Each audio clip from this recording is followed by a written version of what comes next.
নবীদের বৈশিষ্ট্য হচ্ছে নবীরা যেখানে মারা যায় ওখানেই কবর দিতে হয়। জানেন এটা? বিষ্ণু ইসলাম মারা গিয়েছিলেন আম্মাজান আয়েশা রাদিয়াল্লাহু তাআলা আনহার ঘরে, ফলে ওখানে বিষ্ণু ইসলামের কবর রয়েছে, ওখানেই কবর। এবং ওই কবর দেওয়ার পরেই ওই কবর দেওয়া ঘরের ভিতরে আম্মাজান আয়েশা যতদিন আয়েশা রাদিয়াল্লাহু তাআলা আনহা যতদিন বেঁচে ছিলেন ওখানেই ছিলেন কবরের পাশে। এরপরে বাবা মারা গেলেন আবু বকর, বিষ্ণু ইসলামের পাশে কবর দেয়া হলো, বাবা আর স্বামীর পাশেই থাকলেন। এরপর ওমরে ফারুক মারা গেলেন, ওনারও কবর দেয়া হয়। কিন্তু এখন তো আর বাবা আর স্বামীর সাথে পর্দা নেই, ওমরে ফারুকের সাথে তো পর্দা আছে। তো তখন তিনি ঘরটা হয়ে গেছে ছোট, 3টা কবরে অনেক জায়গা স্পেস নিয়ে গেছে, এখন অল্প একটু জায়গা পর্দা টাঙিয়ে দিলেন ওমরে ফারুকের সাথে পর্দা হিসেবে ছোট্ট একটা জায়গায়, যতদিন বেঁচে ছিলেন ওখানটাতেই ছিলেন।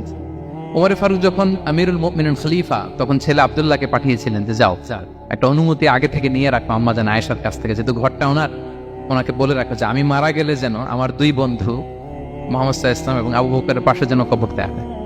আব্দুল্লাহ এসে বলল, আব্বা জান তো এই পয়গাম পাঠিয়েছেন। তো আয়েশা রাদিয়াল্লাহু তাআলা আনহা বললেন, আমার খুব ইচ্ছা ছিল আমি আমার স্বামী এবং বাবার পাশে শোব, কিন্তু আমিরুল মুমিনিন যখন চেয়েছেন এটাকে আমি ফিরিয়ে দিতে পারি না। ঠিক আছে যাও, তোমার আব্বাকে বলো তোমার আব্বাই শোবেন ওই জায়গায়।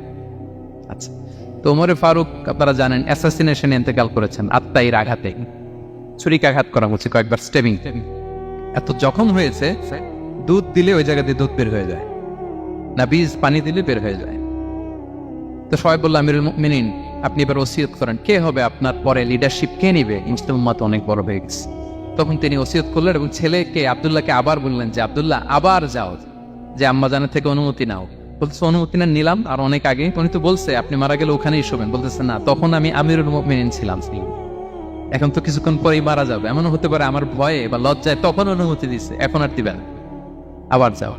আবার গেল, আয়েশা রাদিয়াল্লাহু তাআলা আনহা বললেন, না এখন আমি আগের কথার উপরে আছে, তোমার আব্বাই সেখানে শো। সুবহানাল্লাহ। ওমরে ফারুক ওখানে শুলেন, তখন তিনি পর্দা আরম্ভ করলেন আম্মাজান আয়েশা। তাহলে রাসূল সাল্লাল্লাহু আলাইহি ওয়াসাল্লামের কবরটা হচ্ছে আম্মাজান আয়েশা রাদিয়াল্লাহু তাআলা আনহার ঘরের ভেতরেই। আপনারা মসজিদে নববী যারা ভিজিট করেছেন তারা জানেন যে আপনারা যখন কিবলামুখী হয়ে নামাজ পড়েন, বাম দিকে বিষ্ণু ইসলামের কবর, সেখানে রাসূল সাল্লাল্লাহু আলাইহি ওয়াসাল্লামের পাশে আবু বকর এবং ওমরে ফারুক রাদিয়াল্লাহু তাআলা আনহুমা শুয়ে আছেন।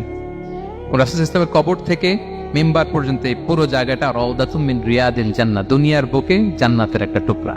বিষ্ণু সাল্লাল্লাহু আলাইহি ওয়াসাল্লাম ইন্তেকালের আগে ওনাকে অপশন দেয়া হয়েছে, নবী আপনি চাইলে থেকে যেতে পারেন আজীবন, আর চাইলে আমার কাছে চলে আসতে পারেন, এই হ্যাভ অপশন।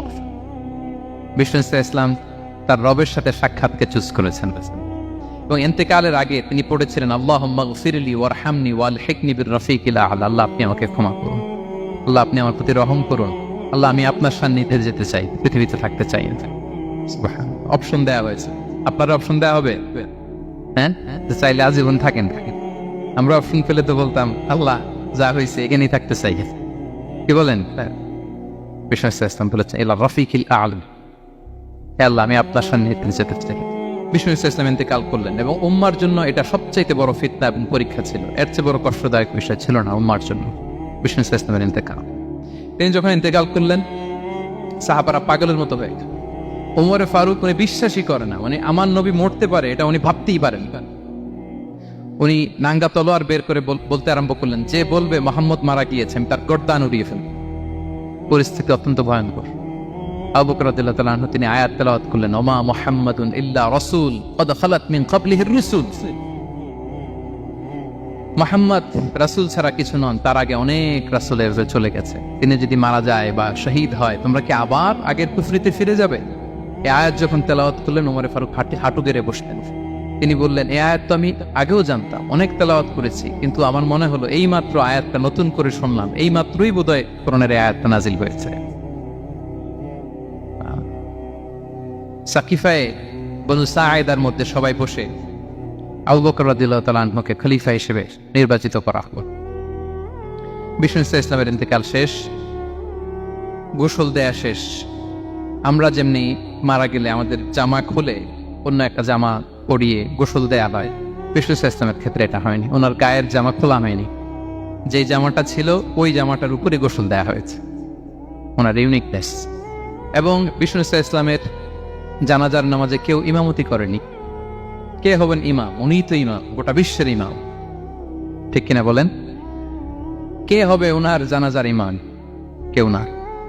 সাহাবারা ডিসাইড করলেন কেউ ইমামতি করবে না, 5-7 জন করে দরজা দিয়ে, এই দরজা দিয়ে ঢুকে নিজেরা জানাজার নামাজ পড়ে ওদিক দিয়ে বের হয়ে যাচ্ছে। এইভাবে পুরা উম্মাহ সব সাহাবারা নিজেরা জানাজার নামাজ পড়েছে।